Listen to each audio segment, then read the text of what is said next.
नमस्कार, मैं हूं आपके साथ वर्षा शर्मा और रुक करेंगे उत्तर प्रदेश की खबरों की ओर। सीएम योगी आदित्यनाथ की आज बड़ी बैठक है। इस वक्त की बड़ी खबर है, जहां ग्राम प्रधानों से सीएम करेंगे संवाद। 5 कालिदास मार्च से होगी बैठक। सांसद विधायकों संग शाम 6 बजे। बता दें कि वीसी के जरिए से बैठक की जाएगी। पंचायत प्रतिनिधियों को देंगे अहम संदेश। विकास योजना पर होगी समीक्षा बैठक। प्रदेश भर के जनप्रतिनिधि होंगे इस बैठक में शामिल। जिला पंचायत सदस्य भी बता दें कि वीसी के जरिए से जुड़ेंगे। कानून व्यवस्था और जन कल्याण पर फोकस किया जाएगा। इस वक्त की बड़ी खबर है, जहां बता दें कि 5 कालिदास मार्च से होगी बैठक और इसके साथ ही बैठक का आयोजन किया गया है, जहां सांसद विधायकों संग ये बैठक की जाएगी और इसके साथ ही पंचायत प्रतिनिधि इस बैठक में। और इसके साथ ही बता दें कि तमाम जरूरी दिशा निर्देश दिए जाएंगे। सीएम योगी की बड़ी बैठक आज होने जा रही है। ग्राम प्रधानों से सीएम करेंगे संवाद। 5 कालिदास मार्च से होगी बैठक और इसके साथ ही सांसद विधायकों संग शाम 6 बजे वीसी के जरिए से बैठक का आयोजन किया जाएगा। और इसके साथ ही बता दें कि बैठक से जुड़ेंगे। और इस वक्त की बड़ी खबर है, जहां सीएम योगी की आज बड़ी बैठक है और इसके साथ ही तमाम जरूरी दिशा निर्देश दिए जाएंगे।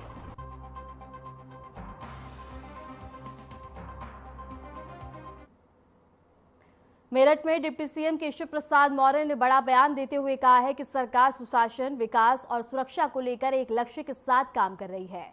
उन्होंने समाजवादी पार्टी पर निशाना साधते हुए तंज कसे और इसके साथ ही कहा कि सपा का सुपड़ा साफ हो जाएगा। मौर्य ने फर्जी पीडीए और घुसपैठियों पर कार्रवाई का दावा किया। साथ ही बता दें कि आश्वस्त किया कि कांवड़ यात्रा इस बार पूरी तरह से सुरक्षित और सकुशल संपन्न होगी।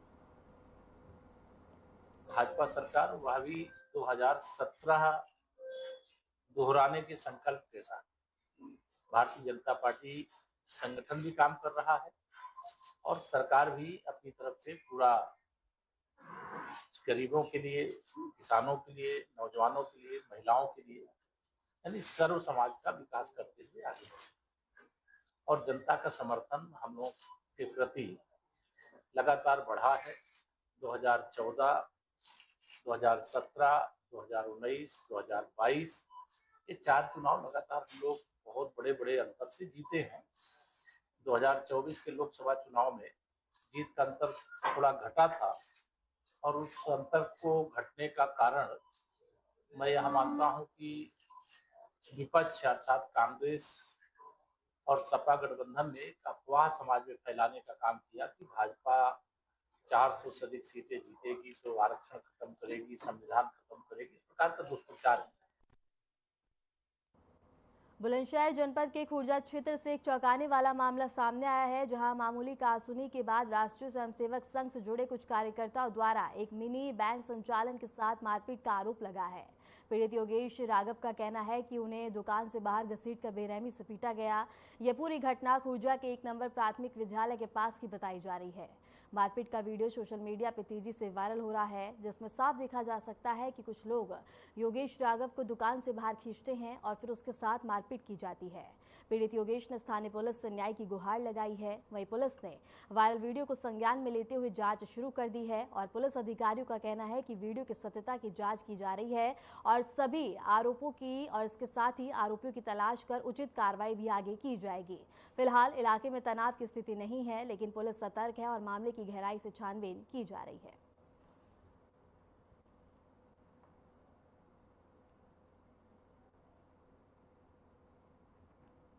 लखनऊ के आलमबाग पुलिस ने फर्जी एनएसजी कमांडो को बस अड्डे के पास गिरफ्तार किया है। आरोपी खुद को एनएसजी कमांडो बताकर बस कंडक्टर से फ्री में यात्रा करवाने का दबाव बना रहा था। विरोध जताने पर उसे बता दें कि बहसबाजी कर रहा था और इसके साथ ही ये वीडियो अब सोशल मीडिया पे भी वायरल होता हुआ नजर आ रहा है। लखनऊ में फर्जी एनएसजी कमांडो गिरफ्तार किया गया। ट्रेन और बसों में फ्री घुमा करता था, जिसके बाद से बता दें कि मामले का संज्ञान लेते हुए इस मामले का खुलासा किया गया और इसके साथ ही बता दें कि अब पुलिस इस पूरे मामले में आगे की छानबीन करती हुई नजर आएगी।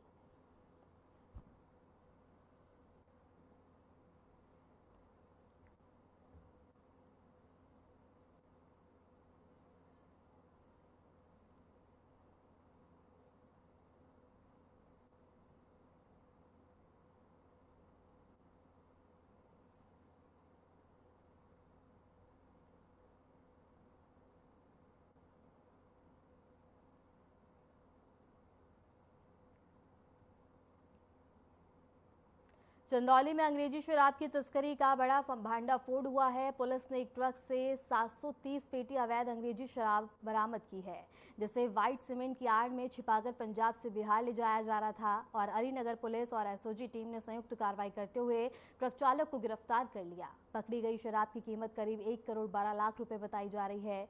यह कार्रवाई बिहार पुलिस की इंटेलिजेंस सूचना पर की गई है और इसके साथ ही बता दें कि चंदौली में शराब तस्करी का भांडाफोड़ किया गया और इसके साथ ही बता दें कि ट्रक से 730 पेटी बरामद की गई हैं और इसके साथ ही पुलिस पूरे मामले की छानबीन में जुटी हुई है। व्हाइट सीमेंट में पीछे छिपा के बता दें कि शराब की तस्करी और इसके साथ ही शराब को ले जाया जा रहा था, जहां पुलिस ने बड़ी कार्रवाई करते हुए चंदौली में शराब तस्करी का भांडाफोड़ किया है और इसके साथ ही बता दें कि ये खबर चंदौली से है, जहां शराब तस्करी का मामला सामने आया। इसके साथ ही ट्रक से 730 पेटी बरामद की गई है।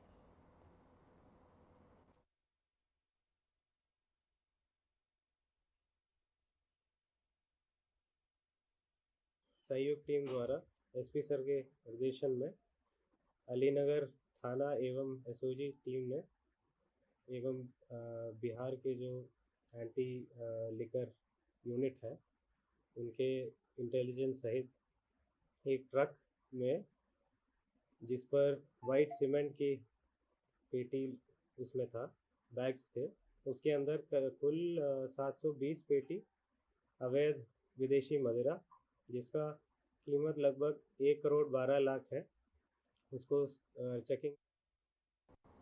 वाराणसी में पुलिस ने एक ऐसे शख्स को गिरफ्तार किया है जो बता दें कि ब्रेड और अंडे की सप्लाई की आड़ में पिछले 20 सालों से हथियारों की तस्करी कर रहा था। पुलिस को यह सफलता मुखबिर की सूचना पर मिली। साथ ही आरोपी ने कबूला है कि वह बिहार के मुंगेर से बनारस तक अवैध हथियारों की सप्लाई किया करता था। उसके खुलासे के बाद पुलिस अब गिरोह के अन्य सदस्यों की तलाश में जुट गई है। यह मामला न सिर्फ कानून व्यवस्था पर सवाल खड़े करता है, बल्कि इस बात का भी संकेत है कि अपराधी किस तरह आम धंधों की आड़ में बड़े नेटवर्क चला रहे हैं।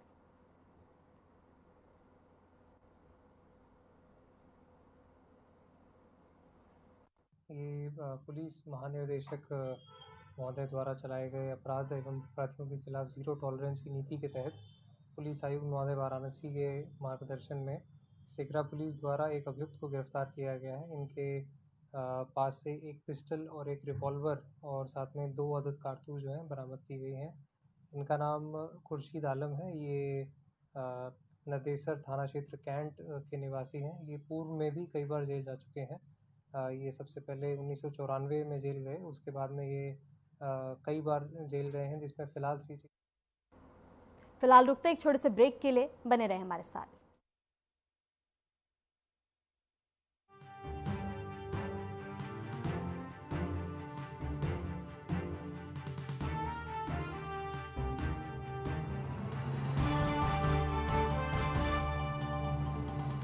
यशस्वी प्रधानमंत्री नरेंद्र मोदी जी के संकल्प सबका साथ सबका विकास को माननीय मुख्यमंत्री योगी आदित्यनाथ जी ने सामाजिक एकता एवं समरसता के उच्चतम मानदंडों के साथ बनाया है यूपी सरकार का मूल मंत्र। परिणाम स्वरूप 2017 के बाद उत्तर प्रदेश में सभी को मिले बिना किसी भेदभाव के रोजगार के समान अवसर एवं योजनाओं के लाभ।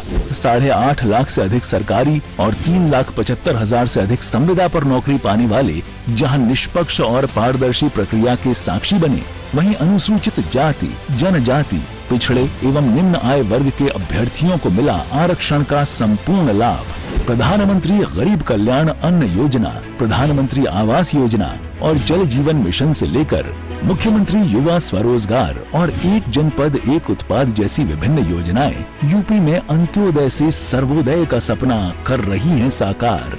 काम दमदार, डबल इंजन सरकार।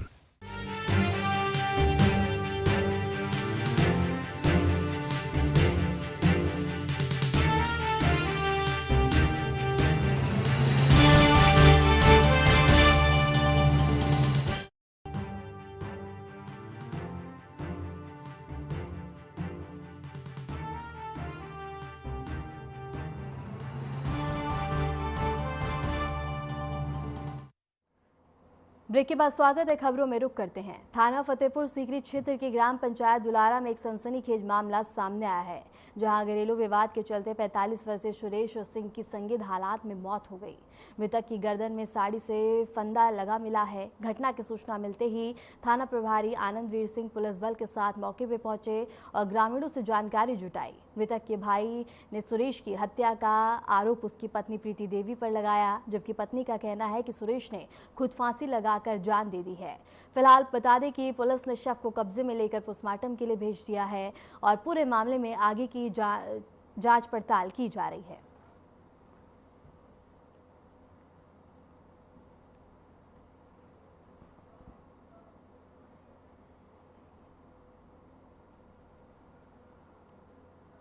बरेली के फरीदपुर थाना क्षेत्र के बाजार में ताजिया रखने के बाद दो समुदाय के बीच तनाव बढ़ गया। घटना के विरोध में हिंदू व्यापारियों ने बाजार बंद कर दिया और आरोपी की गिरफ्तारी की मांग पर अड़ गए। स्थिति को नियंत्रित करने के लिए मौके पर पहुंचे सीओ संदीप सिंह ने व्यापारियों से बातचीत कर उन्हें शांत कराने का प्रयास किया गया। फिलहाल बाजार बंद है, इलाके में एहतियात पुलिस बल तैनात कर दिया गया है। बरेली से ही खबर है, जहां बता दें कि मुहर्रम के जुलूस के दौरान ताजिया को लेकर बता दें कि दो पक्षों में विवाद देखने को मिल गया। इसके चलते बता दें कि आक्रोशित व्यापारियों ने बाजार बंद कर दिया। फरीदपुर में दो पक्ष आमने सामने नजर आया और इसके साथ ही बता दें कि सूचना मिलते ही मौके पर पहुंची पुलिस ने पूरे हालात को काबू में किया।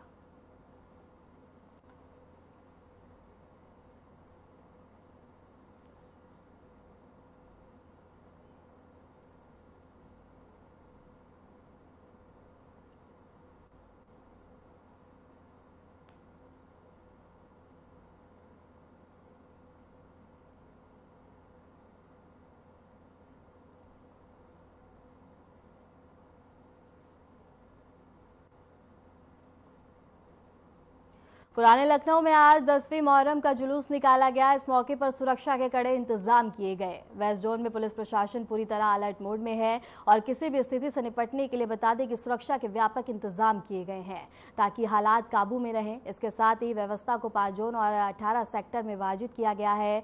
जुलूस की निगरानी और सुरक्षा के लिए 18 एडिशनल एसपी और इसके साथ ही 54 डिप्टी एसपी और 1000 इंस्पेक्टर, सब इंस्पेक्टर और 3000 हेड कांस्टेबल और कांस्टेबल को ड्यूटी पर लगाया गया है। इसके अलावा बता दें कि 15 पीएसी और 2 कंपनी आरएफएफ और 1 एसटीएस कमांडो टीम भी तैनात की गई है। पूरे जुलूस की निगरानी ड्रोन कैमरों और सीसीटीवी से की जाएगी। वरिष्ठ पुलिस अधिकारी स्वयं मौके पर मौजूद रहेंगे और संवेदनशील स्थानों पर अतिरिक्त फोर्स की तैनाती की गई है।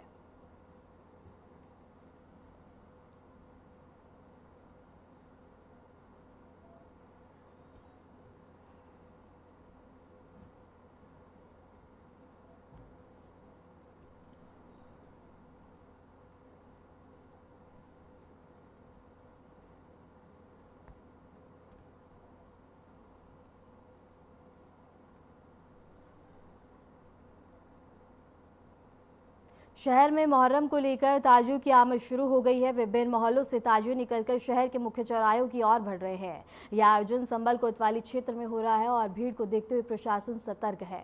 सुरक्षा के मद्देनजर भारी पुलिस फोर्स की तैनाती की गई है। अधिकारियों की निगरानी में जुलूस को शांतिपूर्ण संपन्न कराने की तैयारी की गई है।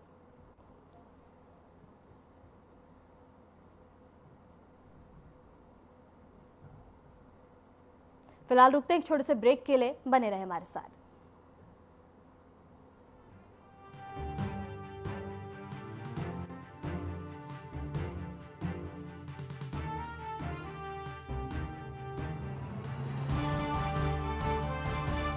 नवाचारी और नवोन्मेषी शिक्षा व्यवस्था से युवाओं की आशाओं को नई उड़ान दे रहा है नया उत्तर प्रदेश। ग्रामीण परिवेश हो या फिर नगरीय क्षेत्र, गुणवत्ता युक्त शिक्षा बनी है नए उत्तर प्रदेश की पहचान। स्कूल चलो अभियान और शारदा प्रोग्राम जैसे अभिनव प्रयासों से ड्रॉप आउट दर में आई है उल्लेखनीय गिरावट। ऑपरेशन कायाकल्प और टैबलेट वितरण जैसे कदमों से डिजिटल शिक्षा को मिले हैं नए आयाम। बेसिक शिक्षा से हायर एजुकेशन तक शिक्षा में उठाए गए अभूतपूर्व कदमों से हुआ है एजुकेशन का ट्रांसफॉर्मेशन। अंत्योदय और बिना किसी भेदभाव के सबको समान शिक्षा का अधिकार बना है युवाओं के उज्जवल भविष्य का आधार। वर्ष 2017 के बाद डबल इंजन सरकार के अभिनव प्रयासों ने नए उत्तर प्रदेश की शिक्षा व्यवस्था में किया है युगांतकारी ट्रांसफॉर्मेशन। समान शिक्षा का अधिकार, डबल इंजन सरकार।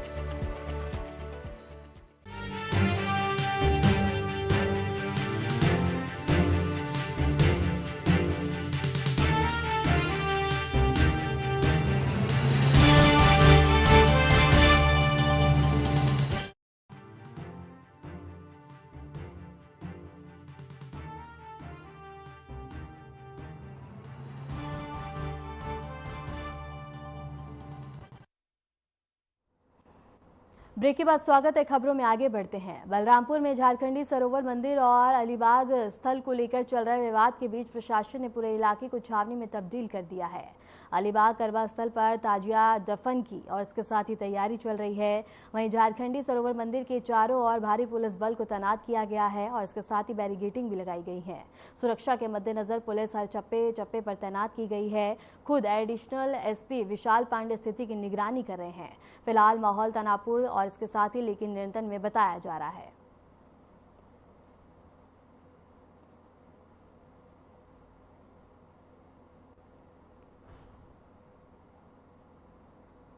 अलीगढ़ के थाना सासनी गेट क्षेत्र एक दुकानदार से मारपीट का मामला सामने आया है, जहां विशेष समुदाय के युवक पर बता दें कि एम के स्टूडियो के काम करने वाले करण नामक युवक के साथ मारपीट करने का आरोप है। घटना के विरोध में व्यापारियों ने बाजार बंद कर प्रदर्शन किया और आरोपी की तत्काल गिरफ्तारी की मांग की है। पीड़ित पक्ष का आरोप है कि आरोपी युवक रंगदारी दिखाता है और अक्सर विवाद करता है। वहीं पुलिस ने कार्रवाई करते हुए आरोपी की गिरफ्तारी की टीम गठित की है।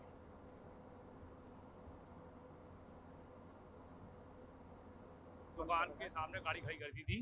जब गाड़ी खड़ी करने हटाने कही तो बोला गाड़ी यहीं खड़ी होगी, और जब उसने हटा ली तो उसके बाद वो फिर मारने तोड़ने आ गया लड़के। ऐसा नहीं किया है, ये यहाँ पे जो है हिंदू मुस्लिम दोनों समुदाय का बाजार है। अब हिंदू दुकानदार के साथ में इस तरीके से उत्पीड़न होना कोई अच्छी बात नहीं। अब किसी दुकानदार के आगे गाड़ी खड़ी हुई है, आप खड़ी कर गए हो, तो अगर आपसे वो दुकानदार कह रहा है कि हटाओ इसको, तो आपको हटाना चाहिए या बदतमीजी करनी चाहिए। दुकानदार ने बस ये कहा कि हटाओ, उसके साथ बदतमीजी हो रही है। उसके बच्चे के साथ मारपीट की है। अब वो बच्चा मेडिकल में है, मलकान सिंह में। इसी उसमें हमने बाजार बंद आह्वान किया है। हमारी डिमांड ये है कि उस गिरफ्तारी हो और न्याय दिया है। खबर हरदौई से है, जहां शहर से सटे कोतवाली देहात क्षेत्र में हाल ही में हुई गोलीकांड का सीसीटीवी फुटेज वायरल होता हुआ नजर आ रहा है। वीडियो में साफ देखा जा सकता है कि कई हमलावर हवा में फायरिंग करते हुए युवकों को दौड़ा रहे हैं और दहशत का माहौल पैदा कर रहे हैं। इस वारदात में शामिल नामक युवक को गोली लगी थी, जिसे प्राथमिक उपचार के बाद लखनऊ ट्रॉमा सेंटर रेफर किया गया। पुलिस अधिकारियों ने जनता से सहयोग और संयम रखने की अपील करते हुए कहा है कि गुंडागर्दी बर्दाश्त नहीं की जाएगी, दोषियों पर सख्त कार्रवाई होगी और शांति व्यवस्था भंग करने वालों को किसी भी कीमत पर छोड़ा नहीं जाएगा।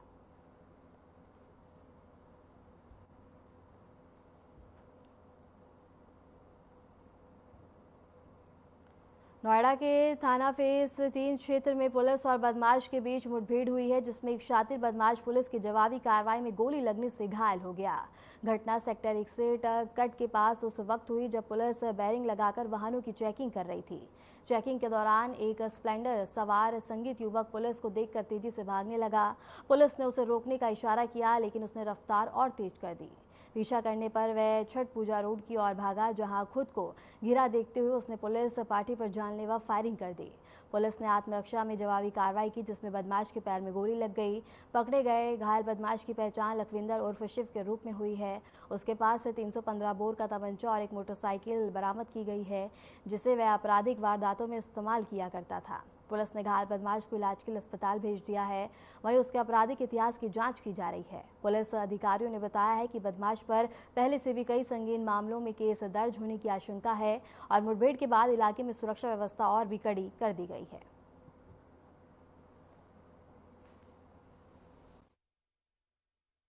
थाना फेज 3 पुलिस टीम द्वारा जब सेक्टर 61 के पास नियमित रूप से चेकिंग की जा रही थी, तो उन्हें एक मोटरसाइकिल तेज गति में आती नजर आई। जब पुलिसकर्मियों ने उस मोटरसाइकिल चालक को रोकने का प्रयास किया तो रुका नहीं, परंतु हवाई फायर करके दूसरी तरफ गाड़ी को भगाने लगा। जब पुलिसकर्मियों ने उसका पीछा किया तो खुद को गिरता देख उसने पुलिस वालों की तरफ जान से मारने की नीयत से फायर किया। पुलिस वाले बाल बाल बचे। जब आत्मरक्षा में पुलिस ने जवाबी फायर किया तो बदमाश के पैर में गोली लगी। तुरंत ही उसको पास अस्पताल में उपचार के लिए भेजा गया। जब इसमें आगे तफ्तीश की गई तो मालूम चला कि इस व्यक्ति का नाम शिवा है और उसके ऊपर लगभग 25 से ऊपर मुकदमे दिल्ली एनसीआर के अलग अलग क्षेत्रों में अलग अलग थानों में दर्ज है। ये टप्पेबाजी करता है और उसके पास से कुछ गोल्ड के आभूषण बरामद हुए जो ये टप्पेबाजी के बाद लोगों से लेता है। इसके अलावा राठ कोतवाली क्षेत्र के ग्राम जिले में खेत पर नलकूप देखने गए मूक बधिर 68 वर्षीय विजय बहादुर पुत्र स्वामी प्रसाद की धारदार हथियार से गला काटकर हत्या कर दी गई। किसान कुछ समय पहले ही खेत पर गया था और करीब 1 घंटे के भीतर यह निर्मम वारदात हो गई। विजय बहादुर का शव खेत में खून से लथपथ पड़ा हुआ मिला। इससे गांव में सनसनी फैल गई और हत्या की सूचना मिलते ही अपर पुलिस अधीक्षक CO forensic team, dog squad और पुलिस की टीम मौके पर पहुंची। मामले की जांच शुरू कर दी गई है और हत्या की वारदात के बाद आक्रोशित ग्रामीणों ने बुंदेलखंड एक्सप्रेसवे पर चक्का जाम कर दिया।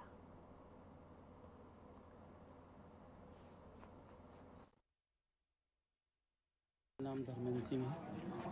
ये मेरे ताऊजी हैं। उनको किसी ने दोपहर में लगभग 1 और 3 के बीच में किसी ने फावड़े द्वारा उनको मार दिया है। और इससे पहले भी एक वारदात हमारे घर में हो चुकी है। कितने दिन पहले? लगभग 1 महीना। थाना राठ पुलिस को सूचना प्राप्त हुई कि थाना क्षेत्र के अंतर्गत ग्राम चिल्ली में विजय बहादुर, जिनकी उम्र 68 वर्ष है, उनके ट्यूबवेल पर किसी अज्ञात व्यक्ति द्वारा सिर पर चोट पहुंचाकर हत्या कर दी गई है। सूचना पर थाना राठ पुलिस फील्ड यूनिट टीम के साथ मौके पर पहुंची। थाना पुलिस द्वारा शव को कब्जे में लेकर पोस्टमार्टम हेतु भेजा जा रहा है। परिजनों से तहरीर प्राप्त कर अग्रिम वैधानिक कार्रवाई की जा रही है। श्रावस्ती के बाजार में एक निजी स्कूल की शिक्षिका ने 5 साल की बच्ची की पिटाई कर दी। बच्ची के शरीर पर कई जगह चोट के निशान मिले हैं। मामला जीनियस गेटवे पब्लिक स्कूल का है। पीड़ित बच्ची के पिता दुर्गेश जायसवाल ने बताया है कि उनका बेटा कक्षा 1 में पढ़ता है। शुक्रवार को जब बच्चा घर लौटा और कपड़े बदले तब उसके शरीर पर चोट के निशान दिखे। बच्चा दर्द से कराह रहा था और रात में उसे बुखार भी आया। पिता जब स्कूल पहुंचकर स्कूल प्रशासन से शिकायत किया तो स्कूल प्रशासन ने आरोपी शिक्षिका को नौकरी से निकाल दिया। हालांकि बच्चे की गलती क्या थी और ये नहीं बताया गया है। मेरा नाम है दुर्गेश जायसवाल। मामला ये है कि अभी 2 दिन पहले हुआ था। हम आए थे दुकान से तो ये हुआ। रात में बच्चे ने बताया कि कोई मैडम है, उन्होंने बच्चे को पेन चुभ होकर मारा। पहले पेन चुभोया और टाई से उसका गला दाब दिया। मैंने सोचा शायद कोई गलती किया होगा इसलिए ऐसे मारा है। फिर हमने स्कूल में कोई कंप्लेन नहीं किया। दूसरे दिन फिर ये हुआ। उसके दूसरे ही दिन पढ़ने गया था। जब बच्चा घर आया तो जैसे उसने डर के मारे यहाँ घर पे कुछ नहीं बताया, लेकिन जब उसका कपड़ा निकाला गया तो उसके शरीर में ऊपर पीठ से लेकर पैर तक पूरे बर्ती बना था। पूरे घाव जख्म हो गया था। सिरसिया थाना क्षेत्र के गांव निवासी एक किशोरी गुरुवार रात अपने घर में सो रही थी और इसी दौरान एक युवक रात करीब 1 बजे घर में घुस गया और दुष्कर्म की नियत से सो रही किशोरी के साथ छेड़खानी करने लगा। किशोरी के चिल्लाने पर परिजन जग गए और परिजनों के जागने की आहट पाते ही युवक मौके से फरार हो गया। शनिवार को पीड़ित किशोरी की मां की ओर से थाने में तहरीर देकर पुलिस से युवक के विरुद्ध कार्रवाई की मांग की गई है। एसपी घनश्याम चौरसिया ने बताया है कि पीड़िता की मां की तहरीर पर संबंधित धाराओं में मुकदमा दर्ज किया गया है।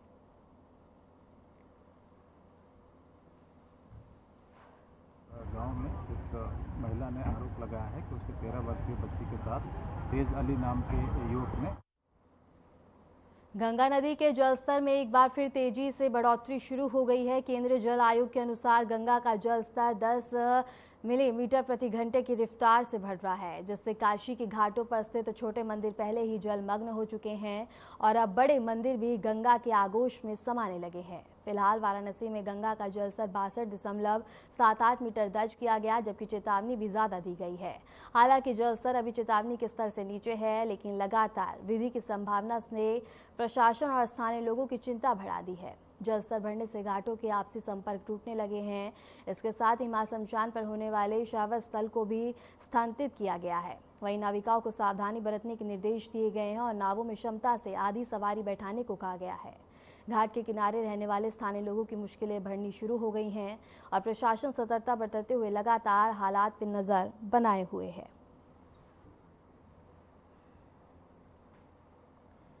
फिलहाल के लिए खबरों में इतना ही और ऐसे देश और दुनिया की तमाम खबरों को जानने के लिए बने रहें हमारे साथ।